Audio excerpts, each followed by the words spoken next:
La tu Richaraviana? Mi Petrika, mi Satro.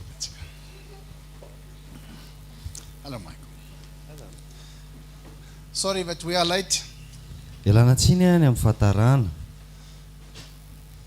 And this morning, I want to talk about something that's very necessary but not sometimes easy. Andro maraina te hiresaka mombana zavatra ilainao a fa mety hoe tsy mora nefa manao azy. And that is that God corrects us and we need correction. De le hoe fanotsiana Andriamanitra satria tsika mila fanotsiana ihany koa. And we will start this in Hebrews 12 and we're going to read from verses 1 to 3. De atombontsika ao amin'ny Hebreo a 12 le izy a de vakitsika amin'ny andininy voalohany ka hatramin'ny andininy fahatelo. And because this is such a sensitive topic, I'm going to read from the NIV. Satria le izy a ohatrany hoe loha hevitra ohatrany hoe somary saripality kely a de vakiko amin'ny version New International Version. Just because I think Michael sometimes he will not even hear some of the words and he doesn't know some of the words. Satria indraindray a tsy le version anankiray iny a tsy de tena mora adika loatra. So let's start with verses 1. De atombontsika amin'ny andininy voalohany. Before we start, we can be very thankful about the crusade the last 2 days, Sunday and Saturday. De alohan'ny anomboantsika tena mankasitraka an'Andriamanitra tsika ny amin'ny fahatanterahany croisade tamin'ny zay 2 andro lasa zay. We are thankful for everybody's participation. Tena mankasitraka ny amin'ny fandraisana anjara ny tsirairay. So many people gave their life to Jesus and we are thankful for that. Tena betsaka ny olona nanolotra ny fiainana an Jesosy a de mankasitraka an'izany tsika. Hallelujah. Can I switch on the fan, please? Sorry, ask for it. So Hebrews 12 verses 1 to 3, I'm going to read from verses 1. Hebreo 12 andininy voalohany a de vakitsika ny andininy voalohany aloha. Therefore, since we are surrounded by such a great cloud of witnesses, let us throw everything that hinders and the sin that so easily entangles. Koa am'zany a satria misy vavolombelona maro a be toy izany manodidina antsika toy ny rahona de aoka isika koa anaisotra izay rehetra mitambesatra amintsika mba niota izay malaky mahazo atsika ary aoka isika hiazakazaka amin'ny faharetana amin'izao fihazakazahana filokana napetraka teo anoloantsika zao. So we must run this race marked out for us, thanking our Jesus and fixing our eyes on Jesus, the pioneer and perfecter of faith. For the joy set before him, he endured the cross, scorning its shame, and sat down at the right hand of the throne of God. De mijery Jesosy a tompon'ny finoantsika sy mpanefa azy izay naharitra ny azo fijaliana fa tsy nitandro henatra mba azahoany ny fifaliana napetraka teo anoloany ka dia fa mipetraka eo ankavanany seza fiandrianan'Andriamanitra izy. So Jesus didn't suffer for nothing. He suffered so that we can run this race. Jesosy tsy hoe nijaly a tamin'ny zavapoana fotsiny hoe tsisy dikany akory ny antony nijaliany fa nijaly izy a mba ahafahantsika mamita ny azakazaka atsika tsirairay. He knows our sinful nature and he knows it prevents us from running this race well. Fantany tsara ny ohatrany hoe toetratsika mampanotatsika de zay ny antony nanampiany atsika mba hahatonga atsika afaka hiazakazaka an'le azakazaka satria ny ota indraindray manakana atsika tsy handeha amin'izany. Verses 3. Andininy fahatelo. Consider him who endured such opposition from sinners, so that you will not grow weary and lose heart. Fa every tsara ilay naharitra ny fanorenana nataon'ny mpanota taminy fandrawa ho ketraka ianareo a ka ho reraka ny fanahinareo. So sometimes because of sin or because of our sinful nature, we loses a little bit of heart and we don't run that quick. De ndraindray a nohony amin'ny hoe le toetratsika ndraindray tsika manota na nohony amin'ny fahotana de nandray a mora ketraka tsika de lasa tsy miazakazaka mafy a an'le azakazaka. Now in verses 4, ao amin'ny andininy fahaefatra, he says, in your struggle against sin, you have not yet resisted to the point of shedding your blood. Ianareo a tsy mbola nanohitra ny ady a tamin'ny ota hatramin'ny fandatsahan-dra. So it means Jesus knows but it's a struggle to get rid of some habits or something you struggle with. Fantatry Jesosy tsara nge hoe sarotra ho anao zany hoe manala fahazaran-dratsy zany zay ohatry ny hoe zavatra hidivanao isan'andro. Because he uses the name shedding blood. Satria ampiasay mihitsy le ohatry ny hoe fanonana hoe mandatsaka rà. And then he says, and in verses 5, and have you completely forgotten this word of encouragement that addresses you as a father addresses his son? It says, my son, do not make light of the Lord's discipline, and do not lose heart when he rebukes you. Nandiny fadimy ary adininareo ny fananarana izay milaza aminareo toy ny amin'ny zanaka hoe anaka aza tao zavatra kely ny famaizana ataon'i Jehova ary aza reraka raha resy lahatra ny anatra ataony ianao. So the important thing here in verses 5 is the fact that he's trying to get our attention. Ny zavatra tena manan-danja eto amin'ny andiny fadimy eto dia izy miezaka mampifantoka atsika On the why. amin'le hoe famanininy. Why does he even uses a strong term like rebukes? Ohatry hoe famanininy izy no mampiasa ohatry ny hoe teny mavesatra tahaka ny hoe famaizana. Rebukes is a strong word for correction. Ny famaizana zany dia zany ny anisan'ny teny mavesatra indrindra ho an'ny fanitsiana. And I will show an example using Michael. Te ampiasa ohatra anankiray ampiasa Michael. He's my son and I love him. Zanako lahy zao izy dia tena tiako izy. In the example. Ohatra zay. And I said, Michael, stop with it. Dia hozy aho hoe Michael ajanony za zavatra ataonao zany. And he keeps on doing it. Dia averiny ataony foana le izy. And I correct him, Michael, stop with it. Dia averiko indray Michael ajanony le zavatra ataonao. And he continued to do it. Dia averiny atao ihany le izy. And then I say, Michael, stop, listen to me. Ajanony dia enoy tsara. Look me in the eyes. Jereo tsara amin'ny masoko I say, stop. Za efa miteny mijanona aloha. If you don't stop with us now, I'm going to give you a hiding. Raha ohatra hoe tsy mijanona ianao dia kapohako mafy. You understand? It's something where you get to a point where you have to stop somebody. Dia hitanao zay famaizana zay dia ohatry ny hoe mila tonga mihitsy ianao amina toerana anankiray hoe mila forsenao le olona hijanona. And God uses this term as a father corrects his son. Dia Andriamanitra mampiasa an'izay teny zay tahaka ny ray mananatra ny zanany. God corrects us. Andriamanitra manintsy atsika. And we need it. Dia ilaitsika nefa zany. Verses 6. Ny andininy fahaenina. Because the Lord disciplines the one he loves, and he chastens everyone who accepts as his son. Fa izay tiany Jehova no faiziny ary izay zanaka rehetra raisiny ho kapohiny. So sometimes people don't see discipline as an act of love. Ndraindray ny olona tsy dia mahita an'izany hoe famaizana zany ohatry ny hoe porofom-pitiavana. And I want to say something about it. Dia te hiresaka zavatra momba an'le izy I had a call today from New Zealand. I had a call this morning from New Zealand. Nahazo antso avy any New Zealand izy andro amin'ny maraina. And this call was about a certain boy that cannot get rid of something he's using. Dia misy ankizy lahy kely tsy afaka miala mihitsy amina zavatra ohatry ny hoe ampiasainy. And the parents was thinking that in love to say, please don't use it, that's love. Dia ohatry ny hoe ny ray aman-dreny neritreritra hoe ampitiavana be ny tenena hoe aza mba mampiasa an'iny re And I said to them, no. Dia hozy taminazy tsia. It's time for a good hiding. Fotoana zao ikapohana an'le zaza.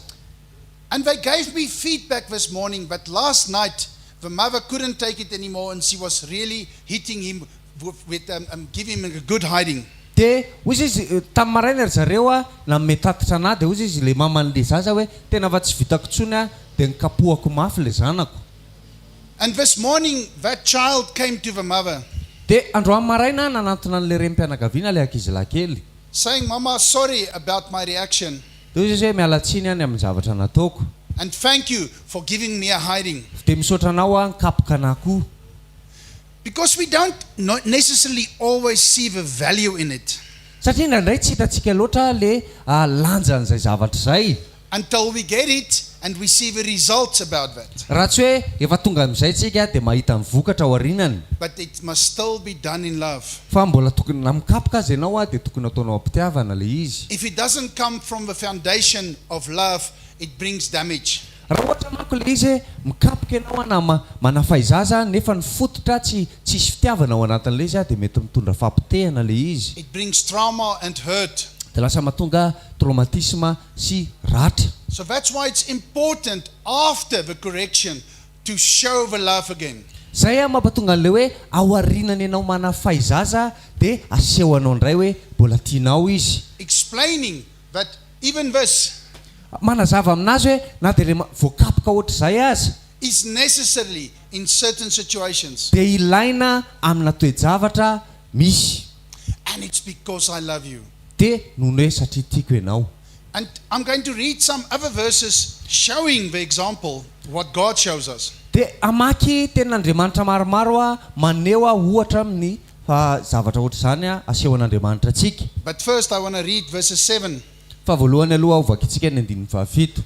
Endure hardship as discipline. God is treating you as his children, for what children are not disciplined by their father. Famaizana no ataony hiaretanareo. Andriamanitra mitondra anareo tahaka ny zanaka. Fa aiza moa ny zanaka tsy faizindrainy. And because I work a lot with children, I can see when children was not disciplined. Satria za miara-miasa amina ankizy maro dia hitako tsara mihitsy rehefa ohatra hoe misy zaza tsy voateny ray aman-dreny. And then it's tough to teach that child when he's older about the discipline. Dia manomboka sarotsarotra kokoa no mampianatra ankizy ohatrany hoe mifehy ankizy raha rehefa melehibe izy rehefa ohatra hoe tsy nifehizany ray aman-dreniny izy tamin'ny mbola kely. It's like they're rebelling against any sort of correction. Ohatrany hoe rehefa ahitsy izy dia mikomy amin'izay fanotsiana rehetra tao azy. And sometimes we are disciplined, we are conditioned in the same way. Dia indraindray tsika ohatrany hoe lasa ohatrany hoe conditionné amin'ny zavatra ohatra izany koa. When somebody wants to correct us, we are rebelling against that. Rehefa misy olona manantona antsika te hanintsy antsika dia manomboka mikontsika amin'ilay olona. So let's read a couple of examples in Proverbs Dia amaky ohatra vitsivitsika ao amin'ny bokin'ny ohabolana about God teaching us about discipline. Amin'Andriamanitra mampianatra antsika momba ny resaka famaizana na fanitsiana. Let's go first to Proverbs 13 verses 24. Andeha andeha amin'ny ohabolana toko 17 ny 2:20. Proverbs 13 verses 23. 17 azafady. Proverbs 13 verses 24. Sorry, 24. 2:20 azafady. It was a long weekend. Okay. You need me to read it. Yeah, you can put it on the English as well. Thank you. It's fine in the King James Version. Proverbs 13 verses 24. He that spareth his rod hateth his son, but he who loved him chasteneth him even betimes. Izay mitsitsy ny tsorakazony dia tsy tiany zanany, fa izay tia zanaka dia manafay azy raha mbola kely izy. So he even says, you hate your son if you don't give him a hiding. Ohatrany izany tenin'Andriamanitra hoe ianao makahala ny zanakao raha tsy kapohanao izy. So it's quite serious to understand God's way of correction. Dia tena hoe matotra be mila fatakaranao an'izany hoe fomba fanitsian'Andriamanitra izany. But again, it's from the platform of love. Fa averina indray tokony hijoro sy hipetraka eo ambony platformana fitiavana le izy. Let's go read Proverbs 22 verses 15. Ohabolana toko 2:20 15. ny 15. Foolishness is bound up in the heart of a child, but the rod of correction shall drive it far from him. Miraikitra amin'ny fon'ny zaza ny adalana, fa ny tsoraka azy famaizana no ampanalavitra izany aminy. And this is what I told the family in New Zealand, and last night they started to do it and it worked. Dia izany zavatra niteneniko tamin'ilay fianakaviana tany New Zealand dia tamin'ny alina ilay izy nataony ry zareo dia nety ilay izy. Proverbs 29 verses 1. Ohabolana toko 7:20 ny 9. And church, I just want to tell you, I've got no opinion about this situation. I've got only the word of God. Dia tiako tenenina aloha hoe za tsy manana ny hevitro manokana momba n'io zavatra io fa ny zavatra vakiako aminareo dia ny tenin'Andriamanitra ihany. Listen to this one. Eno tsara nge. He that being often reproved hardeneth his neck shall suddenly be destroyed, and that without remedy. Izay olona anarina matetika ka mihamafy atoka dia ho torotoro tampoka ka tsy hisy fanasitranana. And that's the attitude I told you about, that don't tell me this. Don't say to me I mustn't do something. Dia zay le fomba fisaina ilay niteneniko anareo tany am-boalohany hoe rehefa misy olona mahitsy anao za aza tenitenenina ohatry zany aza mba tenitenenina amin'ny zavatra tokony ataoko zany The word many adults use is don't judge me. Le teny ampiasain'ny olon-dehibe matetika dia hoe za aza tsaratsaraina. That's another topic. Fa zay aloha hevitra hafa indray aloha. We're not going to talk about it today. Tsy ho resahantsika androany zany. But God says we should correct each other, and we should have good judgment. Dia satria ny ten'Andriamanitra miteny hoe tsika rehetra dia tokony hifanintsy ary tokony hanana fitsarana tsara daholo. Let's read Proverbs 29 verses 15. Vakitsika indray no abolana toko 7:20. Proverbs 29 verses 15. The rod and reproof give wisdom, but a child left to himself causeth shame to his mother. Ny tsorakazo sy ny anatra no manome fahendreny, fa ny zaza aranana mampamenatra ny reniny. And again, this is the example of that child in New Zealand. Dia eto indray dia mbola mitovy amin'izay ihany hoe ohatra momba n'ilay zaza tany New Zealand ilay izy. In some countries, they can even sue the parents if they give them a hiding. Any amin'ny firenena hafa ary dia ohatra ny hoe ameny ry zareo amande ny ray aman-dreny raha ohatra mikapoka zanaka. And again, I've got no opinion about that. Dia mbola miveriko indray tsy manana ny hevitro manokana momba an'izay zavatra izay. I read to you, and you have your own judgment. Za mamaky an'ilay teny fotsiny anao dia ianao no mitsara ao anatin'ilay izy. Let's go to Proverbs 23 verses 13 to 14. Vakitsika indray ny ohabolana toko 17 ny 17 sy ny 14. Proverbs 23 verses 13 to 14. Withhold not correction from the child, for if thou beat him with a rod, he will not die. Aza tsy mahafay zanaka fa tsy dia ho faty izy tsy akory na dia asianao azo azy. And the death they are talking here is everlasting death, not sudden death. Dia le fahafatesana resahana eto akory tsy hoe daroana toa dia ataonao maty daraka toa dia maty mihitsy le zaza, fa le fahafatesana any amin'ny mandrakizay ny tiany tenin'Andriamanitra resahana eto.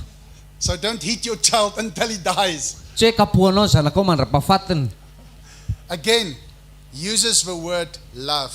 Fa averina foana hoe na ataonao ary le izy dia ataovy ampitiavana. Never hit your child when you are angry, Aza kapohana zany ny zanakao ary efa tezitra be loatra ianao. because then he doesn't see the love in your eyes. Satria amin'izay fotoan'izay tsy mahita fitiavana izy eny masonao. Verses 14. Ny 14. Thou should beat him with a rod, and shall deliver his soul from Sheol.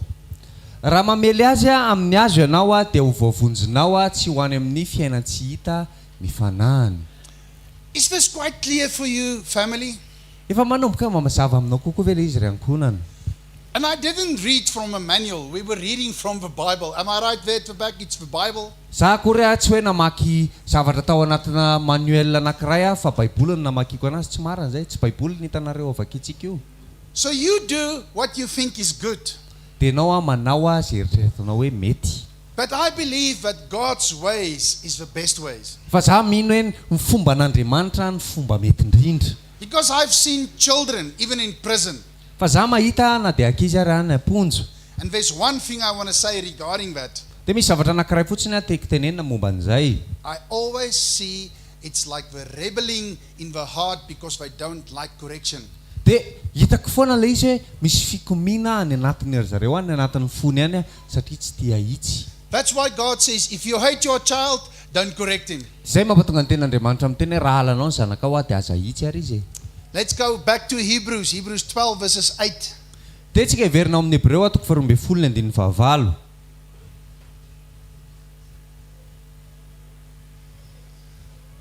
He says, if you are not disciplined, and everyone undergoes discipline, then you are not legitimate, not true sons and daughters at all. Fa raha tsy fahaizana tahaka ny tondrana azy rehetra ianareo a dia zazasary a fa tsy zanaka. So you know, one day when you are not corrected anymore, hitanao a rehefa ndray andro any ianao tsisy manintsy tsony, that's the day you must be concerned. dia amin'izay andro izay ianao a tokony ho tonga saina tsara. But up to then, Fa raha mbola tsy tonga izay andro izay, we've got a rule in our house that even the children can correct me.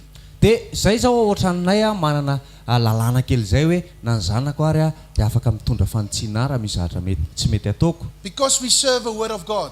Satria izay a manompo a amin'ny alalan'ny tenin'Andriamanitra. And the word of God is the one that will stand. Dia le tenin'Andriamanitra foana ny parany a no hijoro. Everything else will vanish. Ny zavatra rehetra ankoatran'izay a dia mbola elevina daholo. And what will be left is faith, hope, and love. Dia ny zavatra farany hijanona dia ny finoana, fanantenana ary fitiavana. And that's why I want to read Hebrews 12 again, verses 9 to 13. Dia izay mbola mampitonga anaty hamaky ny Hebreo 12:9 ka hatramin'ny 17. He says, moreover, we have all had human fathers who disciplined us, and we respected them for it. How much more should we submit to the Father of Spirit and live? Ary koa isika dia manana ny ray nonofintsika ho mpanafay atsika ka efa manaja azy. Tsy maika va ny anekentsika ny raintsika ray ny fanahy ka ho velona isika.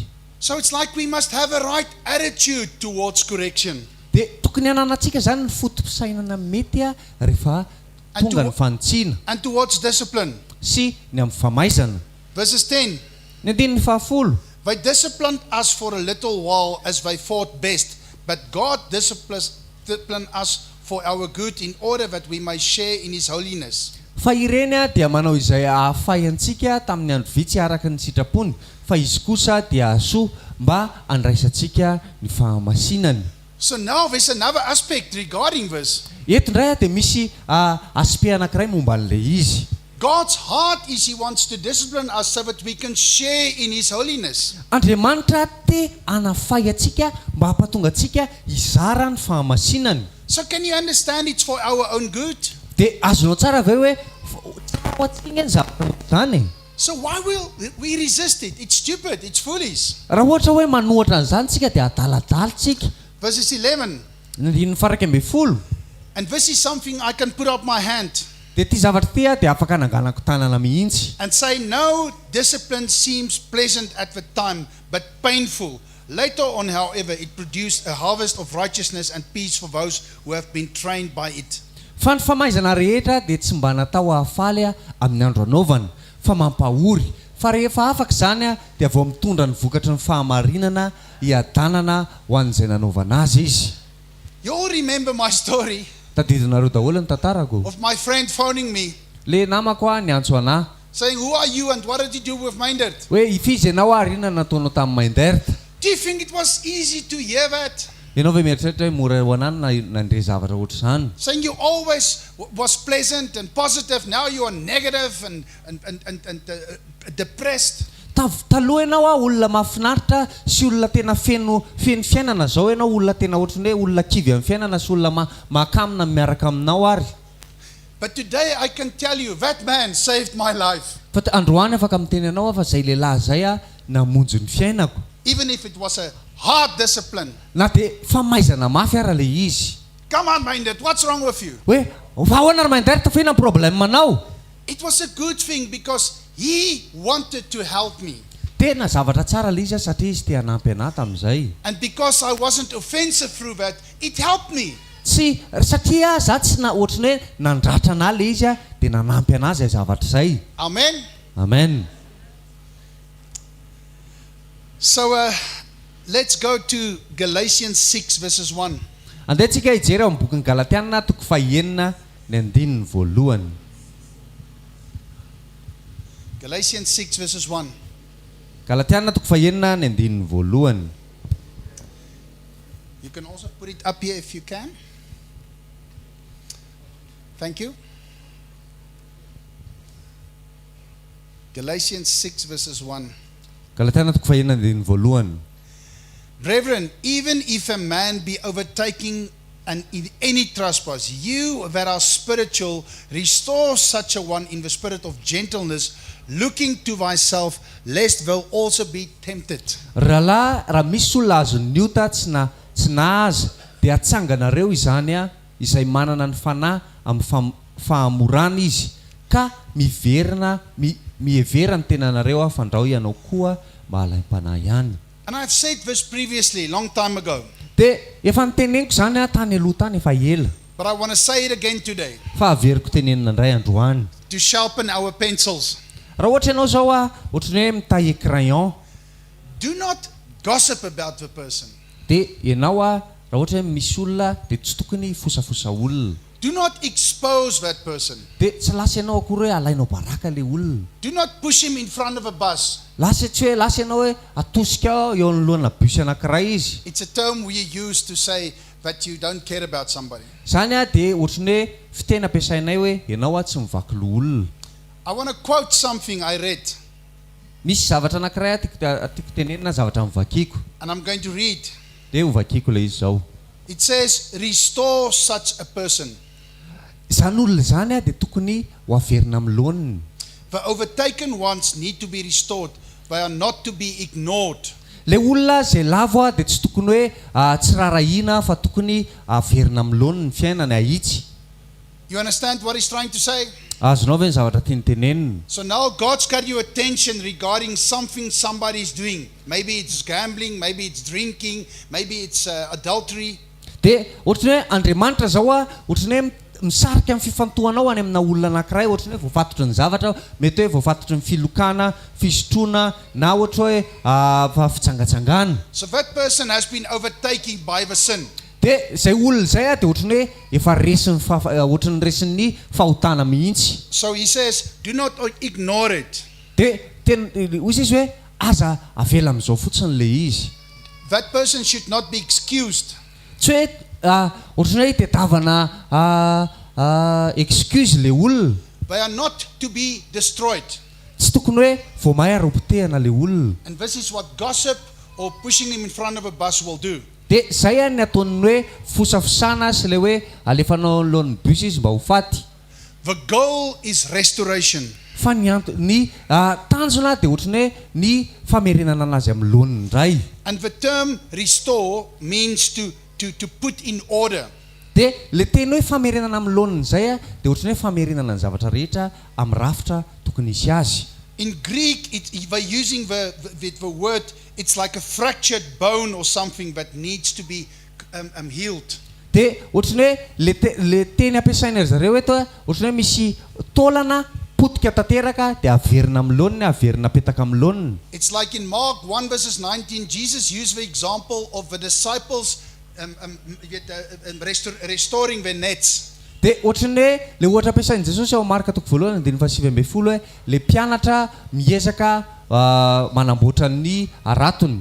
So you understand, if you have a net, you have to fish with it. Dia azonao tsara raha ohatra ianao zao manana arato dia andeha anjono amin'le izy, andeha anarato. And now it's broken. Dia le aratony efa simba. You first need to fix it Dia voalohany aloha ny ataonao amboarinao le izy. so that you can catch the fish again. Zay mba ahafahanao mahazo trondro avy eo. And this is the concept of helping somebody. Dia ohatra izay mihitsy le hoe fanampiana ny hafa. And the reason he says, watch out, you can also fall into the temptation. Ny antony le mampiteny anazy hoe tandrema ianao fa mety ho lava ao anatin'ny fahotana, ao anatin'ny fizahan-toetra ihany koa. So if you do it, and that is if you do it in a position of pride. Dia zay raha ohatra hoe ataonao fantsiana olona dia mireharehanao manao an'le izy. Now, I normally start in this way. Hitanao fanombohako anazy ohatra izao foana. I'm not here to judge or criticize you. Hoy izaho hoe za akory tsy tonga aty hoe hitsara na hitsikeranao. I'm the last one that can talk. Za le olona farany afaka miresaka. I'm not coming in the name of Meindert. Za tsy tonga amin'ny anaran'i Meindert. I'm coming in the name of the God of Israel. Fa za tonga amin'ny anaran'Andriamanitry ny Israely. The things you are doing is dragging you down. le zavatra ataonao zao a de ohatrany hoe misitona anao hidina ambany It's blinding you manajamba anao le izy and it can bring you to death. de afaka mitondra anao any amin'ny fahafatesana mihitsy So I'm here to listen. de eto a hiaino I'm here to help. eto a anampy I want us to read Ecclesiastes 7 verses 17 to 18. tiako avaka itsika ny bokin'ny mpitoroteny a 17 to 18. Ecclesiastes 7 verses 17 to 18. mpitoroteny toko fafito a ny andininy fa fito amby folo a sy ny andininy fa valo amby folo Ecclesiastes 7 verses 17 to 18. mpitoroteny a toko fafito ny andininy fa fito amby folo a hatramin'ny andininy fa valo amby folo. But not overmuch wicked, neither be foolish. Why shouldest thou die before thy time? Aza ratsy loatra ianao a ary aza dala nahoana no faty ianao a raha tsy efa tonga ny andronao. This is when you are overcome by the wicked. Eto ianao rehefa resy ny faharatsiana. Have you seen all the people that you on the internet? Hitanao ve le olona any amin'ny internet reny? I'm talking about Marilyn Monroe. I'm talking about James Dean. I'm talking about the celebrities.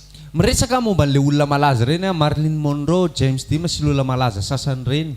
You see Michael Jackson, the people of Queen, Freddie Mercury. Michael Jackson, Freddie Mercury. Can you see how a worldly life makes your age very, very young to die? De hitanao a ny zavatry ny fiainana mampatonga anao a hoe ho faty tanora. It might feel good for that time. Mety hoe le zavatra ataonao a mety mahafinaritra amin'ny fotoana anaovanao azy. But God says here it's foolish. Hoe Andriamanitra amin'ny tena adalana le izy. Verses 18. Ny andininy fa valo amby folo. It is good that thou shouldest take hold of us. You also from that withdraw not thy hand, for he feareth God shall come forth from them all. Tsara raha mitana iroy ianao a nefa aza mampiala ny tananao amin'itsy fa izay matahotra n'Andriamanitra dia ho afaka amin'izany rehetra zany. So allow God's correction. Allow God's correction. Avelao Andriamanitra anintsy anao. And know that God, I'm here because I know I sinned, but please help me, forgive me. Fa teny amin'Andriamanitra ianao hoe tompo tonga eto a fantatra hoe nanota, fantatra hoe tsy mendrika fa tonga eto a ho ahitsy a sy hovainao. And in Galatians 6 verses 2, he talks about we should carry each other's burdens. Ny ao amin'ny Galatiana toko fahaenina ny andininy faharoa miteny hoe tsika rehetra dia tokony hifampitondra izay mavesatra. Let's go to Galatians 6 verses 2. Galatiana toko fahaenina ny andininy faharoa. He says, bear one another's burdens and so fulfill the law of Christ. Mifampitondra izay mavesatra ary eo ka izany ao anatanterahana ny lalàn'i Kristy. That means now, in verses 6, I saw you are doing sin and now I went to correct you in love. De ohatrany hoe zao a mahitanao a manao fahotana de tonga manintsy anao am-pitiavana. But now I pray with you and I help you with a solution. De zao a miara-mivavaka aminao a de manampy anao a mitady fanampiana ho anao a mba ahafahana mahita vahaolana. And then on a weekly basis, I have you accountable. De isan-kerinandro a de miezaka miresaka aminao foana. And through that, I help you to carry this burden which you are struggling with. De ao amin'ny alalan'izany ohatrany hoe manampy anao a mba ahafahana mitondra an'ilay zavatra manavesatra anao a sy ahafahana manala anao anatin'izany. But if you try to hide it, it brings death. Fa raha ohatra ezahanao a afenina le izy a de mitondra anao any amin'ny fahafatesana. It's better to talk about it Fa tsaratsara kokoa ny firesahanao momba an'ilay izy. and be maybe shameful for a little while. Mety hoe mahamenatra anao le izy a amin'ny voalohany. But when the victory comes, we all are happy together. Fa rehefa tonga le fandresena de miara-falitsika. And this is the power that Satan used to control you. Fa zay a lay ery ampiasain'ny Satana mba hifehezana anao. So he will sometimes talk to you to go and talk to somebody. Andriamanitra ohatrany hoe izy a ampiasa anao a ohatrany hoe hiresaka amin'ny olona hafa indraindray. We almost finished. Let's go to 2 Timothy 2. Efa iamarantsika andeha jerentsika amin'ny Timoty faharoa toko faharoa. 2 Timothy 2 verses 23 to 26. Timoty faharoa toko faharoa ny andininy fa roa amby roapolo ka hatramin'ny andininy fa enina amby roapolo. 2 Timothy 2 verses 23 to 26. Timoty faharoa toko faharoa ny andininy fa 23 to 26. telo amby roapolo ka hatramin'ny andininy fahenina amby roapolo zafady tompoko. But foolish and ignorant questionings refuse, knowing that by gender strifes. Fa mandava ny fanontaniana daladala tsy misy antony satria fantatrao fa mahatonga ady zany. It's that thing that causes rather uncomfortableness or a argument. Ielao le zavatra le mitondra ohatrany hoe tsy fahazahoana aina sy ohatrany hoe mitondra fifamaliana. Can I tell you, I even had a quarrel with my wife yesterday. Teneniko anao za raha omaly fa malikely tamin'ny vadiko. Because she is at home with the children doing her own life right now. Satria izao miaraka amin'ny ankizy any an-trano any manana ny fiainany amin'izao. And for me it was 2 weeks since I saw them last. De ho ana efa roa herinandro zany tsy nahita an'zareo. So I had to tell her, I can hear you are very busy, so let's not talk now because we cannot have a good conversation. De ozy hoe ohatrany henoko zany ohatrany hoe sahirana be ianao zao fa aleo aloha ataovy zay ataonao any fa ohatrany tsy afaka miresaka tsara tsika. I was getting a little bit angry. De ohatrany hoe somary tezitra kely tam'le izy. But before I went to being really angry, Fa alohany tena nikarako tam'le hoe tena tezitra tsara be mihitsy. I said to her, give me some time. De ozy taminazy hoe meo fotoana. And I went to her room, their room, my room. De lasa niditra tao amin'ny efitranko any amin'ny missionnaire taty Vololona. I closed the door De nidiko ny varavarana. and I was alone in the house. De za rery ny tao an-trano. But I still went to my room and I closed the door. Fa na za rery ny tao an-trano de mbola nidika any ny trano. I put on the speaker and I was playing my gospel. De nalefako le haut-parleur de nalefako ny hira ara-pilazantsara. Why?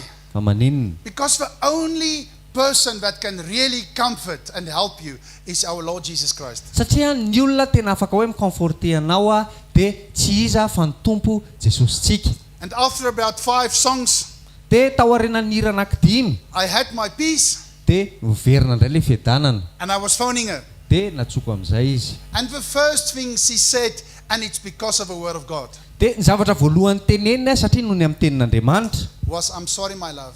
de ozy izy hoe mialatsiny ry malalako. I was in the wrong. Tena diso But if she was offensive and I was offensive, it would have been a quarrel. De raha ohatra hoe izy ohatrany hoe tonga de vonona iady za vonona iady de tonga de adiny ny faran'le izy. There would have been a fight. Tena ady tsy ady be mihitsy. Verses 24. Nandiny faefatra amby roapolo. And the Lord's servant must not strive, but be gentle towards all, apt to teach, forbearing. Ary tsy mety raha miady ny mpanompon'ny tompo fa ho malemy fa na amin'ny olona rehetra mahay mampianatra mahalefitra. So over time in my marriage, Tamin'ny fotoana rehetra tao anatin'ny tokantranoko I'm always using the word of God.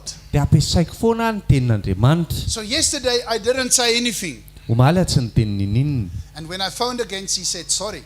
De rehefa niantso de niteny izy hoe mialatsiny And I said sorry. de za koa nialatsiny. And it's only the Spirit of God and the truth that helped us. Satria ny fanahin'Andriamanitra sy ny fahamarinana ihany no afaka manampy atsika. Verses where we are now. Let me 25, yes.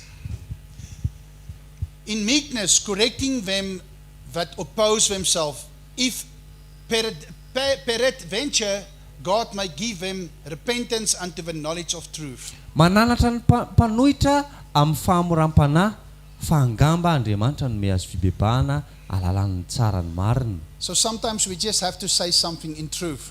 Indraindray ilaitsika fotsiny miteny zavatra ampahamarinana. And the Spirit will remind them of that De ny fanahy masina ny ampatsiaro an'zareo an'le izy. and bring them to repentance and truth. De hitondra rery zareo amin'ny fibebahana sy ao amin'ny fahamarinana indray. But you have done what you must do. Fa ianao mila manao zay zavatra tokony ataonao aloha. Verses 26. Ny andininy fahenina amby roapolo. And they may recover themselves out of the snare of the devil, having been taken captive by him unto his will. Ka ody ny sainy ho afaka mifandriky ny devoly izay manao azy sambo belona anao ny sitrapony. And I want to say this, church. Tiako teneniny ty zavatra ty ry fiangonana. A friend is not the one that go to the bar with you to drink with you.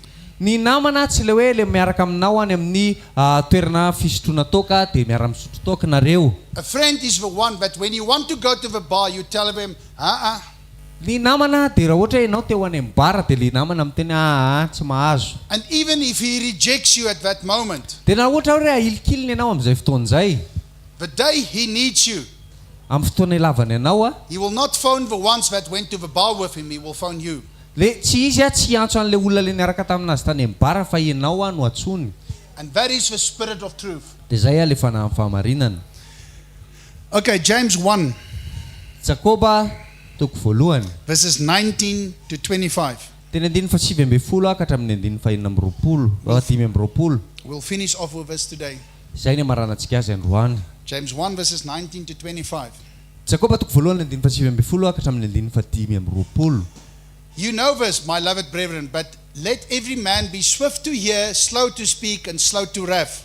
Fantatrareo izany ary rahalahy malalako. Kanefa aoka ny olona rehetra aladiaino malay miteny ary malay kotezitra. So this scripture is when you are the one that's getting corrected. Ity fitenin'Andriamanitra ity dia miteny hoe rehefa ianao le ahitsy eto. Don't be quick to justify and speak. Listen sometimes. Dia aoka ianao rehefa ahitsy ny olona, rehefa misy zavatra nitsinanao dia tsy mainka ianao ny amaly fa mino tsara aloha. Verses 20. Ny 20.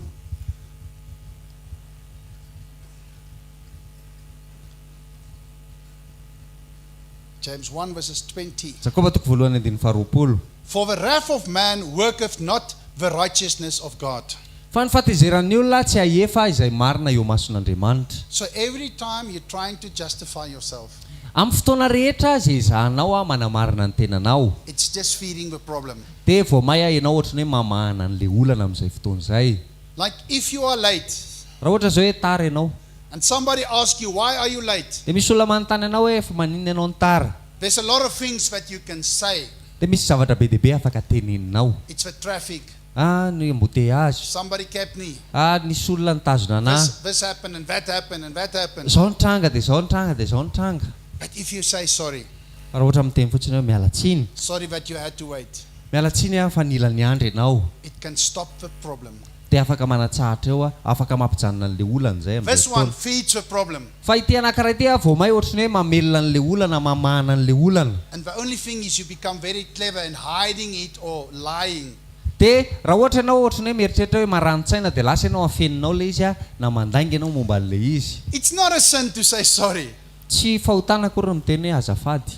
It's really not a problem. It's not a weakness to say sorry. Tsy hoe akory hoe olana na ohatrany hoe fahalemenana miteny an'izany hoe miala tsiny It takes a strong person to say I'm sorry. fa olona matanjaka ny mila ilaina te hoe ilay mahavita miteny an'izany hoe miala tsiny zany. And it keeps a lot of quarrels away from you. Dia anaisotra fifamaliana be dia be eo aminao zany. Verses 21. Ny 20. Wherefore, putting away all filthiness and overflowing of wickedness, receive with meekness the implanted word which is able to save your souls. Koariwa ny fahalotona sy ny lolopo rehetra ary ekeo amin'ny fahalemem-panahy ny tena ny teny nambolena izay mahavonjy ny fanahinareo. So you hear, he's saying, receive it. Have a heart of receiving, not talking, justifying. Dia ozy izy hoe eto ianao mila manana fo tia mandray fa tsy hoe lasa ianao isakin'izay misy miteny dia tonga dia maika foana ianao amaly. Verses 22. Ny 20.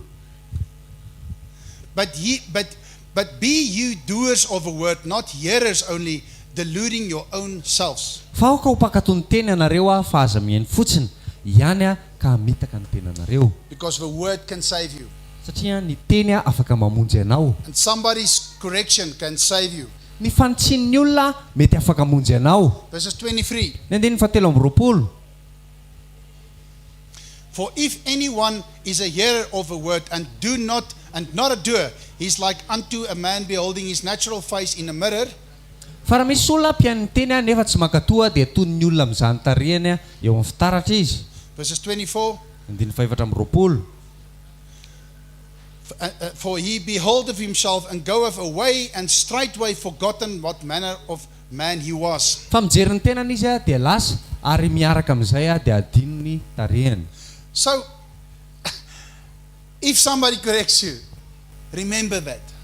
rehefa misy olona manintsy anao dia tadidio tsara zay and go away and start to do something about it. dia mandeha anao dia manomboka misy zavatra ataonao momba n'ilay fantsiana. The last verse for today is verses 25. Ny tenin'Andriamanitra farany androany dia ny 15:20. But he that looketh into the perfect law, the law of liberty, and so continueth, being not a hearer that are forgotten, but a doer that worketh, this man shall be blessed in his doing. Fa izay mandinika ny lalàna tanteraka dia ny lalàn'ny fahalalana ka maharitra amin'izany raha tsy mpiainy manadino fa mpanao ny asa dia ho samatra amin'ny asan'izany olona izany. So can you hear what God is saying? Mba heninao ve ny zavatra tenenin'Andriamanitra? He says he will bless you if you uses this to correct yourself. Dia hoy izy hoe hotahiny ianao rehefa ampiasainao zany antsiana ny tenanao.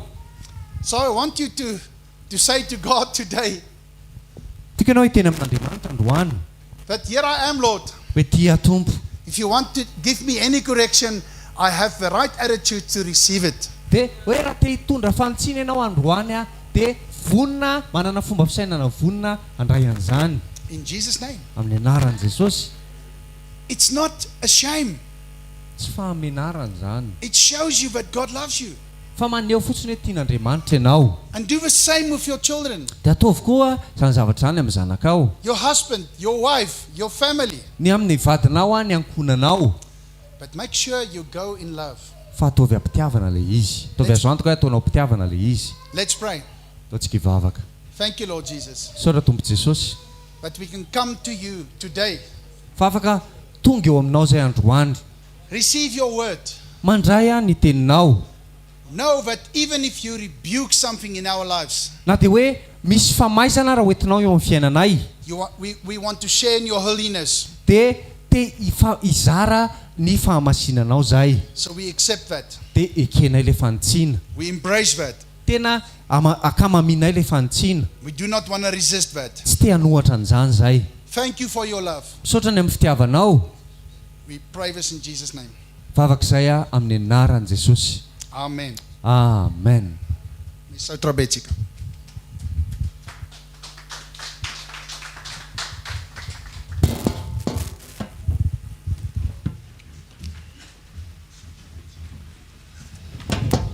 Misaotra betsaka.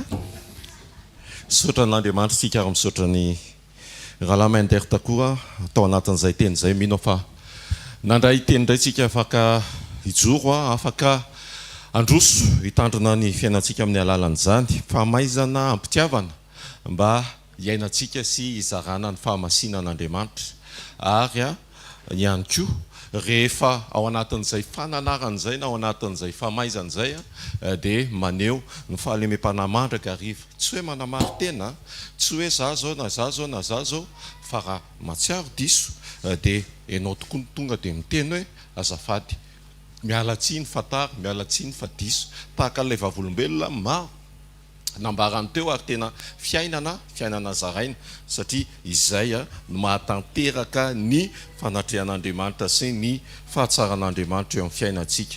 Nahazo lesona ve isika androany dia mazotoa mampiatra ary. Amen.